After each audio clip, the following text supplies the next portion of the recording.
Hello students, स्वागत है एक बार आपका फिर से मिस्ट्री के यूट्यूब के स्टडी मंत्र चैनल पर। Today we will discuss about somaclonal variation. तो आज का हमारा टॉपिक है सोमा क्लोनल वेरिएशन।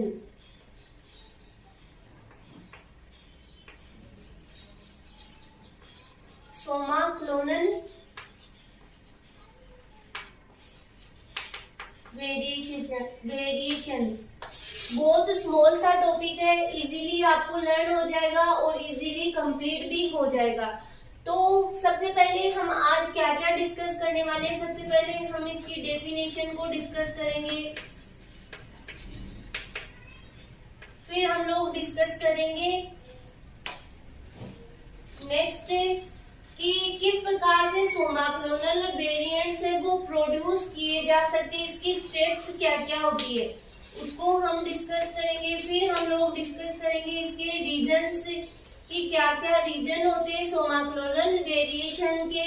फिर हम लोग डिस्कस करेंगे इसकी एप्लीकेशन। तो आज का हमारा जो ये टॉपिक है सोमा क्लोनल वेरिएशन वो आज के लेक्चर में पूरा कंप्लीट हो जाएगा। पहले मैं आपको इंट्रोडक्शन के रूप में बता देती हूँ कि सोमा क्लोनल वेरिएशन होता है।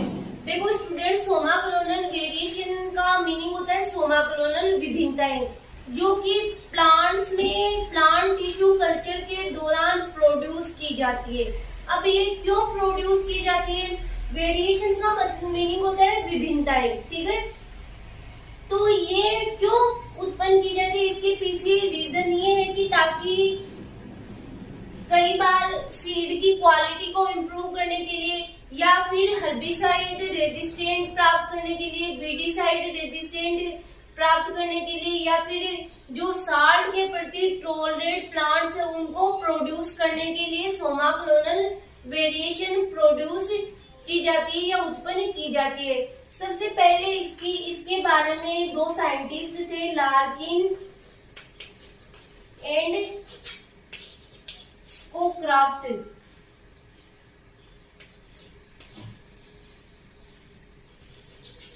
इन्होंने 1981 में सोमा क्लोनल वेरिएशन के बारे में सबसे पहले इन्होंने ही बताया था या इन्होंने ही ये डिस्कवर किया था। तो क्या होता है स्टूडेंट्स, जब हम लोग इसकी स्टेप्स की बात करें, इसकी 2 स्टेप होती है। फर्स्ट होती है स्क्रीनिंग, सेकंड होती है सेल सिलेक्शन। कि स्क्रीनिंग का मीनिंग होता है जांच करना, सेल सिलेक्शन का मीनिंग होता है कि सेल को सिलेक्ट करना। स्क्रीनिंग में क्या किया जाता है कि जो हमारा कल्चर मीडियम होता है उसके अंतर्गत क्या किया जाता है, जैसे कि हमें बैक्टीरिया या फंगस से इनको ऐड किया जाता है ताकि डिजीज रेजिस्टेंट प्लांट का प्रोडक्शन किया जा सके। उसी प्रकार से अगर कल्चर मीडिया में हाई साल्ट को ऐड कर दिया जाए तो हम क्या देखेंगे, क्या आइडेंटिफाई करेंगे या क्या किस प्रकार की स्क्रीनिंग की जाती है कि जो हाई साल्ट के प्रति टॉलरेट प्लांट है उनको आइडेंटिफाई करना। फिर हम लोग बात करें अगर सेल सिलेक्शन की। सेल सिलेक्शन का मतलब है कि इसमें इस प्रकार का मीडियम यूज में लिया जाता है जिसमें ओनली म्यूटेंट सेल ही ग्रो कर पाती है, कि जो हमारे पास डिजायर्ड सेल है जो हम ले रहे हैं वो ही ग्रो कर पाती है, बाकी जो नॉर्मल सेल होती है वो डेथ हो जाती है उनकी। इस प्रकार का मीडियम हम लेते हैं। तो उसमें क्या करते हैं, सेल को सेलेक्ट करना होता है कि सेल कैसे सेलेक्ट होगी, क्योंकि जो नॉर्मल सेल होगी वो डेथ हो जाएगी और बची कौन सी जो हम ले रहे डिजायर सेल वो ही ग्रो कर पाएगी, तो सेल का सिलेक्शन कर पाते हैं। क्या होता है कि सोमा क्लोनल वेरिएशन में हम लोग अगर बात करें तो जब प्लांट टिश्यू कल्चर किया जाता है तो उनमें क्वालिटी और क्वांटिटी दोनों प्रकार के कैरेक्टर्स में विभिन्नताएं पाई जाती है। तो उनको क्या करना, उनको सेलेक्ट करना या उनको उनके बारे में जानकारी लेना, ये भी एक प्रकार की सोमा क्लोनल वेरिएशन के एप्लीकेशन के अंदर ही आता है। फिर हम लोग अगर बात करें इसके रीजन की, सोमा क्लोनल वेरिएशन के क्या क्या रीजन होते हैं, जैसे कि कई बार होता है जीन म्यूटेशन। जीन म्यूटेशन के कारण भी क्या होता है, सोमा क्लोनल वेरिएशन प्रोड्यूस हो जाती है। कई बार क्या होता है, ट्रांसपोजोन जो जंपिंग जीन होते हैं वो क्या होते हैं, एक्टिव हो जाते हैं, जिसके कारण भी सोमाग्लोनल वेरिएशन देखने को मिलती है। अब हम लोग इनके नोट्स प्रिपेयर करेंगे, तब आपको ये अच्छे से समझ में आ जाएगा कि सोमाग्लोनल वेरिएशन क्या होती है।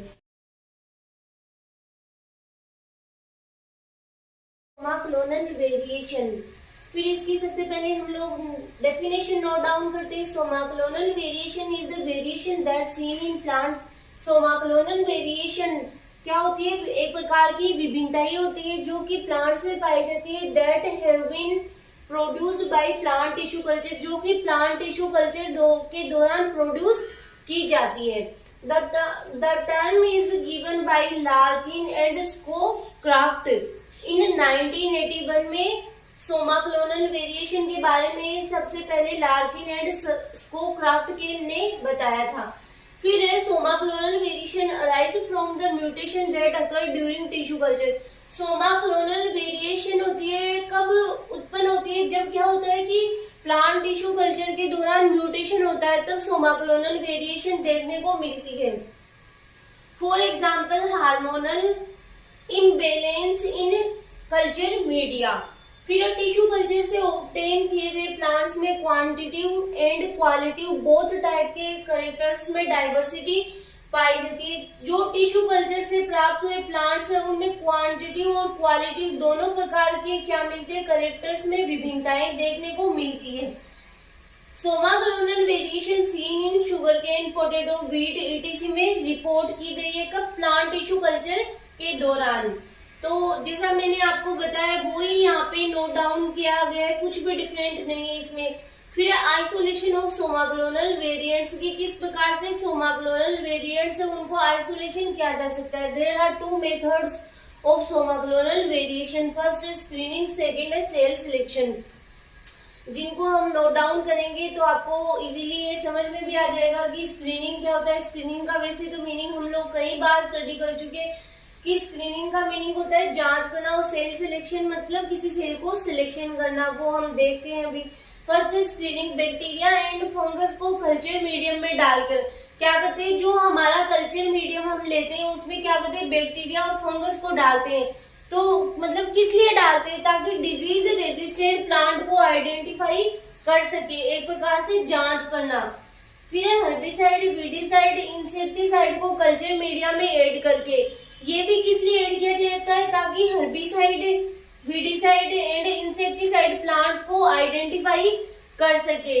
तो ये है एक प्रकार से स्क्रीनिंग करना, मतलब कि जांच करना। किसी प्लांट टिश्यू कल्चर में अगर हम किसी बैक्टीरिया को या फंगस को डालते हैं तो हम क्या नोट डाउन करेंगे कि जो डिजीज रेजिस्टेंट प्लांट है वो हमें प्राप्त हो रहे हैं या नहीं हो रहे, इनको आइडेंटिफाई करना। आगे by adding high salt in culture, अगर जो कल्चर मीडिया है उसमें हाई साल्ट ऐड कर दिया जाए तो क्या आइडेंटिफाई किया जा सकता है, to identify salt stress and tolerant plants की, जो प्लांट्स प्रोड्यूस कर रहे हैं वो कैसे हैं, साल्ट के प्रति क्या है, रेजिस्टेंट है, या साल्ट को टॉलरेट कर सकते हैं, हाई साल्ट को भी टॉलरेट कर सकते हैं। Next, by adding water logging growth condition in culture, कि अगर कल्चर मीडिया में वाटर की कमी कर दी जाए और जो प्लांट्स हमें प्रोड्यूस कर रहे हैं वो उस मीडिया में भी ग्रो कर रहे हैं, तो इसका मीनिंग क्या हुआ कि यदि प्लांट लो वाटर में भी ग्रो कर रहा है तो ग्रोथ रेजिस्टेंट होगा। ये स्क्रीनिंग यहाँ पे कंप्लीट होता है। फिर नेक्स्ट टॉपिक है सेल सिलेक्शन। इसमें ऐसे फैक्टर्स का यूज करते हैं जिसके कारण ओनली जो हम डिजायर्ड सेल ले रहे हैं वो ही क्या कर पाएगी, ग्रो कर पाएगी। बाकी जो नॉर्मल सेल होती है वो क्या हो जाती है, डेथ हो जाती है, उनकी मृत्यु हो जाती है। 10⁻⁶ से 10⁹ सेल में से भी डिजायर्ड म्यूटेंट सेल ही उनका ही सिलेक्शन किया जा सकता है। साइटोलॉजिकल एनालिसिस से सेल्स में क्रोमोसोम नंबर एंड स्ट्रक्चर को आइडेंटिफाई किया जा सकता है। फिर क्वांटिटिव एंड क्वालिटिव कैरेक्टर्स को भी एनालिसिस, अब कौन कौन से कैरेक्टर होते हैं, वो यील्ड ऑफ फ्लूइड, सीड्स और gums resin, plant size, leaf size and leaf shape, ये क्या है, क्वांटिटिव और क्वालिटिव कैरेक्टर्स है जिनका एनालिसिस किया जा सकता है। किसके द्वारा? सोमा क्लोनल वेरिएशन के द्वारा। Next reasons of somaclonal variations की कौन कौन से रीजन है जिनके कारण सोमा क्लोनल विभिन्नताएं उत्पन्न होती है। Somaclonal variations gene mutation के कारण हो सकती है कि जीन म्यूटेशन हो रहा है तो सोमा क्लोनल वेरिएशन हो सकती है। ये इफेक्टिव और नॉन इफेक्टिव हो सकती है कि ये इफेक्टिव भी हो सकती है और नॉन इफेक्टिव भी हो सकती है।